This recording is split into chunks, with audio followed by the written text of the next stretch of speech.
Rendez-vous littéraire, un livre, 1000 idées, l'émission que vous suivez toujours sur la RTU, la radio-télévision Umoja. Aujourd'hui, nous avons le réel plaisir de vous présenter un roman écrit par la révérende sœur Aimée Musenga. Pour l'analyser, nous recevons sur ce plateau quelques invités, élèves et leurs encadreurs.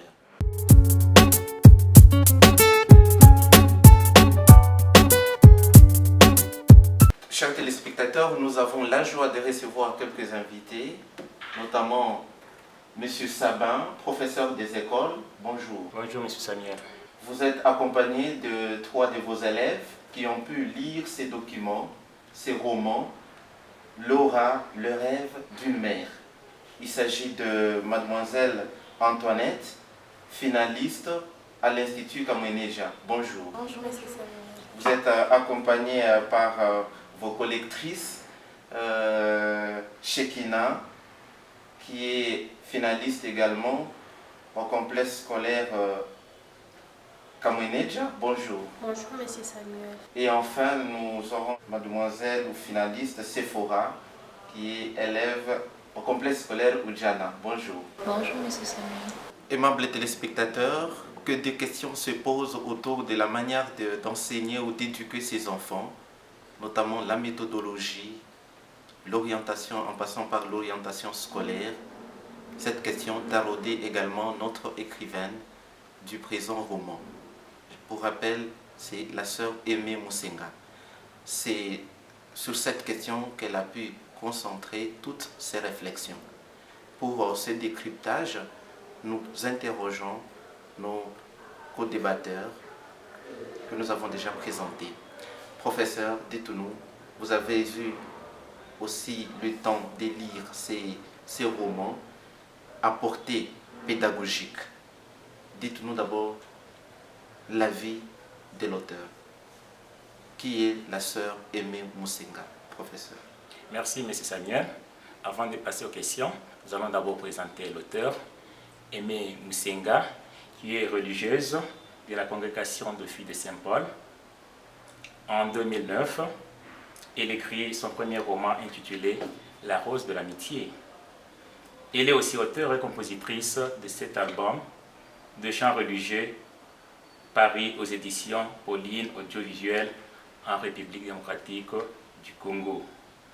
Grâce à sa formation philosophique et journalistique, Sœur Aimée Musenga est chef de rédaction du magazine Génie féminin et présentatrice de l'émission Les Jours du Seigneur, un magazine religieux de la conférence épiscopale du Congo, Cinco. Laura est son deuxième roman qui voit le jour en 2019. Voici un peu la vie de l'auteur. Merci, nous allons poser la question à mademoiselle Antoinette. Dites-nous, vous avez lu ces romans intégralement et avec beaucoup d'intérêt puisqu'il s'agit d'une fille comme vous à qui on a imposé une option contre son gré. Bien avant, dites-nous quels sont les personnages principaux qui constituent ces romans. Les personnages principaux qui donnent la beauté ou même le dynamisme de cet ouvrage sont Laura, Viviane, la mère de Laura, Daniel, le père de Laura, et enfin son jeune frère Patrick. Sephora, et quels en sont les personnages secondaires? Les personnages secondaires de ce roman sont Clarisse, la tante de Laura qui est à Londres, Léonard, le chauffeur de Laura, Chancel, Patrick, Chancel, la tuteur de Laura, Laurentine, l'amie de Viviane, Odette, la fille de Laura, le docteur Luc, le mari de Laura, le colonel Franck, le prétendant de Laura. Shekina, Laura était finaliste comme toi et elle ambitionnait par ce quoi poursuivre ses études universitaires. Et sa mère lui proposait quelque chose. C'était quoi? La mère voulait que sa fille fasse la médecine. Par contre, Laura n'était pas contente de cette option. Elle voulait bien faire le droit. Prof Sabin, Laura était finaliste comme tant d'autres et sa mère lui imposait ce qui lui passait par la tête, qu'elle trouvait bonne affaire pour sa fille.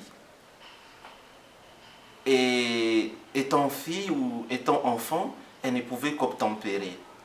Face à une telle sévérité, à une telle contrainte dans le choix, et vous, en tant qu'enseignant, peut-on user de la sévérité à outrance pour éduquer ses enfants afin d'atteindre ses objectifs? Ou faudra-t-il user de, je dirais, de la tempérance et de la collaboration pour pouvoir mieux former ses propres filles? Quel est votre avis? Merci, M. Samuel. Dans toute éducation, nous sommes demandés de passer par la rigueur et non la méchanceté. Après avoir parcouru ces romans, après la lecture de ces romans, la mère ne présente pas la rigueur, mais plutôt elle présente la méchanceté. Dans la méchanceté, on ne peut jamais éduquer. La méchanceté rend parfois les enfants hypocrites.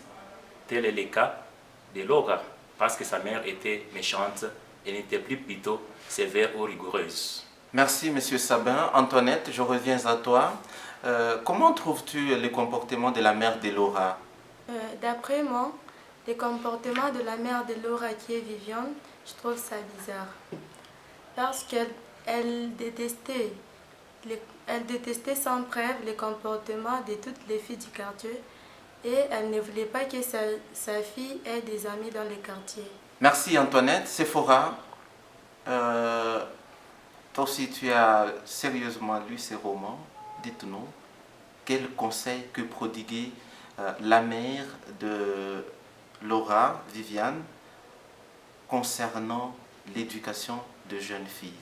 Quelle attitude qu'une mère doit adopter pour que l'éducation de ses filles, de ses fils, mieux de ses enfants, soit pleinement réussie? Laurentine avait proposé à son amie Viviane en disant « Nous sommes mères et responsables, ma chère. Notre passé doit être un nombre. Nous ne devons pas tenir ce genre de langage envers les enfants des autres. » Elle disait à son amie cela parce que Viviane, elle pensait que toutes les filles du quartier avaient un mauvais comportement et en plus, ils n'étaient pas intelligentes. Ok, face à cette maltraitance dont était victime Laura de la part de sa mère, son père Daniel jouait beaucoup plus au sapeur-pompier. Que t'inspire un tel comportement pour un père de famille? Est-ce motif de passivité ou de lâcheté dans une famille? Personnellement, les comportements de Daniel, qui est le père de Laura, m'inspire totalement et reflète un bon climat familial.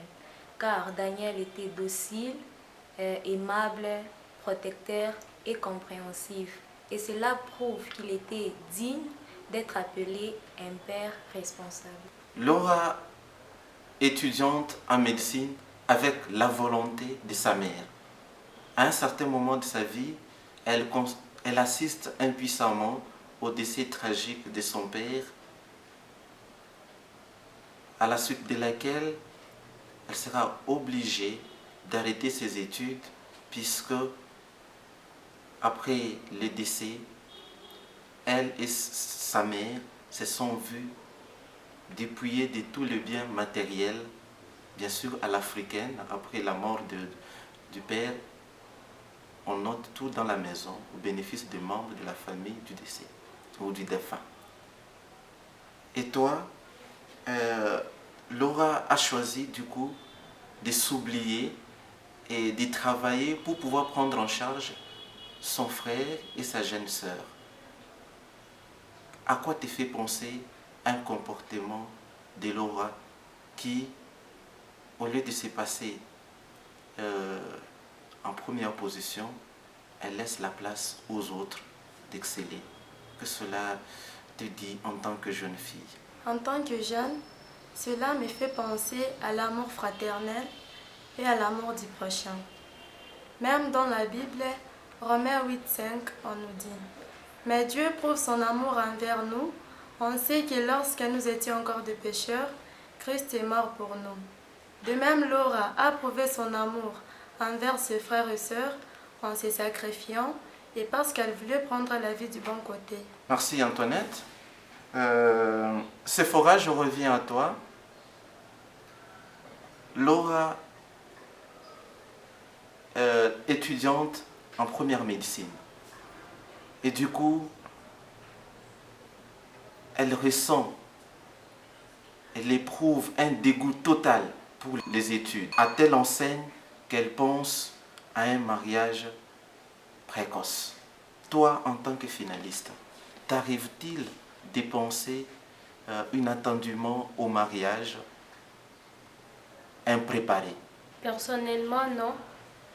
Malgré la souffrance, je dois persévérer, car le mariage à contre-cœur n'aboutira à rien, au moins qu'il ait des mariages consentis.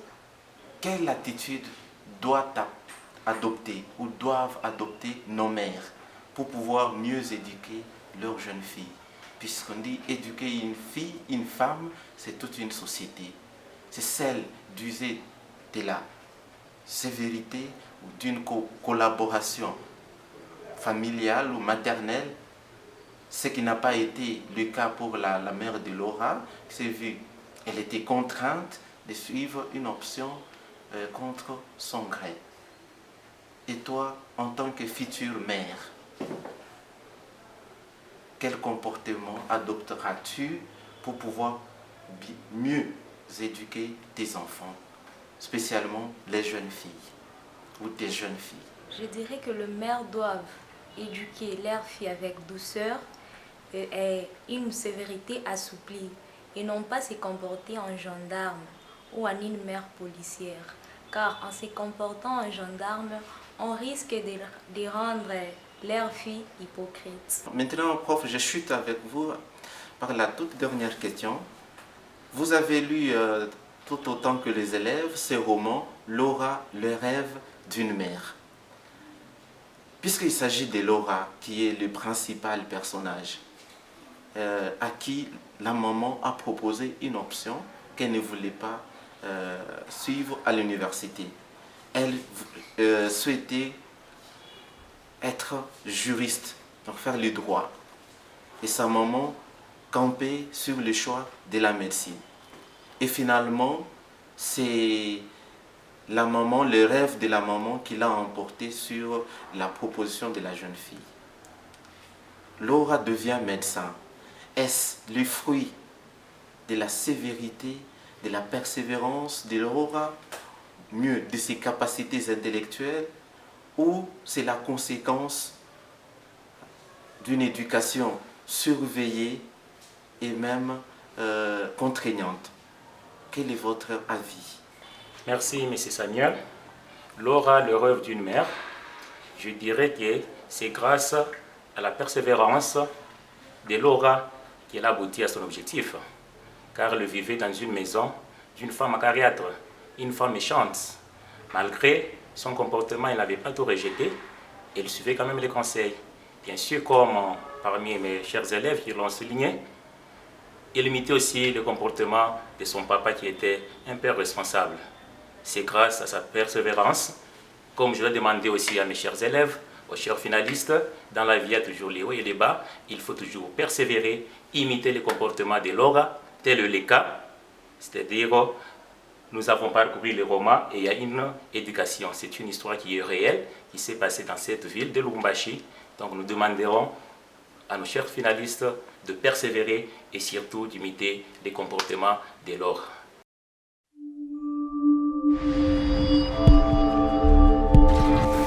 Chers lecteurs, amis des savoirs, amis des livres, la lecture nous ouvre aux horizons de la connaissance et aux sources du savoir. Au fil des pages, nous pouvons apprendre sur le monde, nous pouvons apprendre sur la science, nous pouvons apprendre sur la nature, nous pouvons apprendre aussi sur la culture. Les livres, justement, c'est un ami précieux si vous voulez bien apprendre.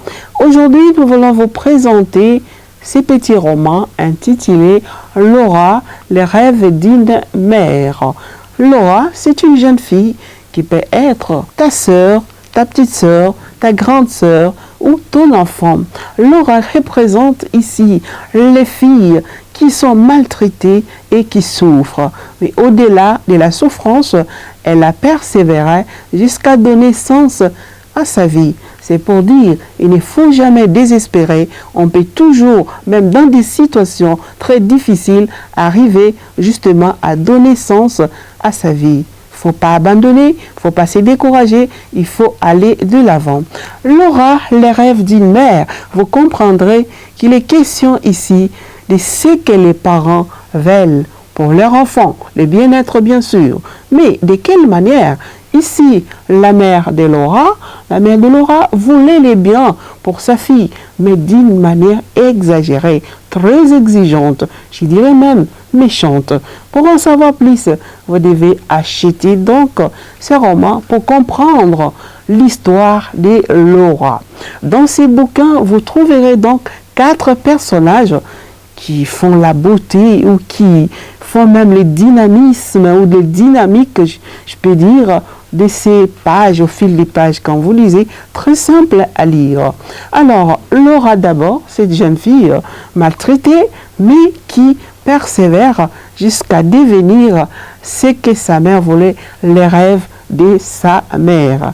Il y a aussi cet aspect-là, des mères qui maltraitent parfois des filles, alors qui c'est sa fille qui est appelée à être aimée, à être écoutée, à stimuler pour que la fille puisse réaliser son rêve, ou pourquoi pas, donc ce que la fille veut pour le bien-être de son avenir. Il y a aussi les pères, la figure du père ici, c'est un père aimable, un père compréhensible, un père protecteur, ce qui ferait tout un parent responsable, contrairement à la mère. Mais ici, c'est le père qui est tendre, qui est doux, qui comprend. Mais ici, la maman est méchante. Mais la méchanceté, on peut les trouver en nous tous.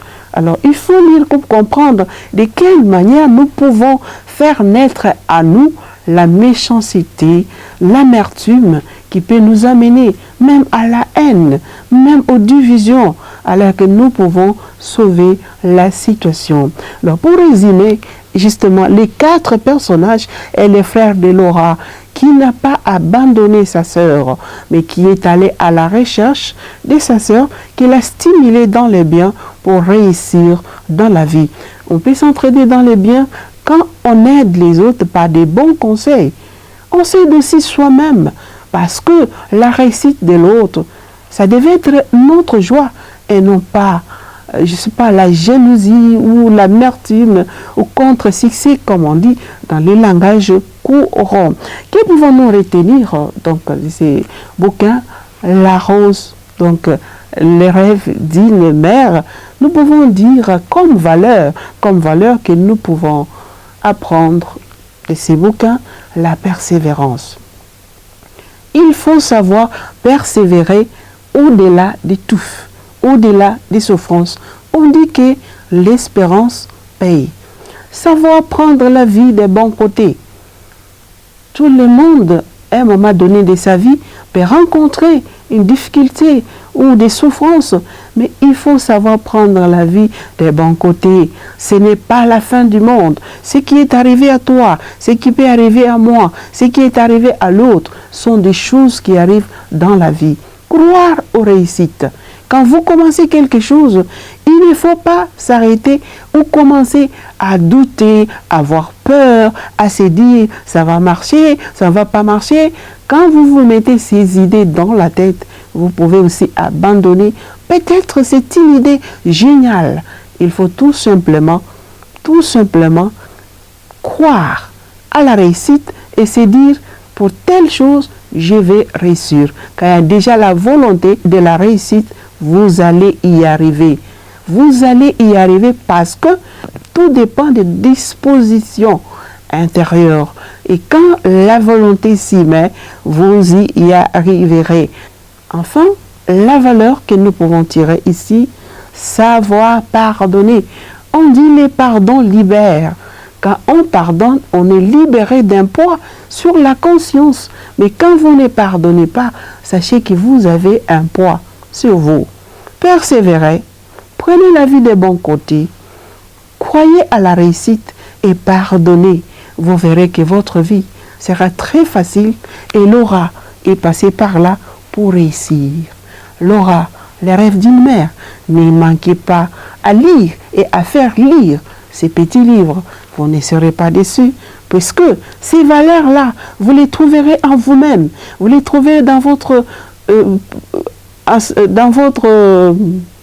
entourage. Vous les trouverez dans votre entourage. Vous les trouverez dans les personnes qui font route avec vous et encouragez-les à aller de l'avant.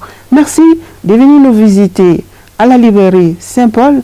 Donc, dans toutes les librairies Saint-Paul, à Lubumbashi, Kisangani et Kinshasa, vous trouverez ces livres et ça sera un beau cadeau pour chaque jeune fille pour qu'elle apprenne des expériences de Laura.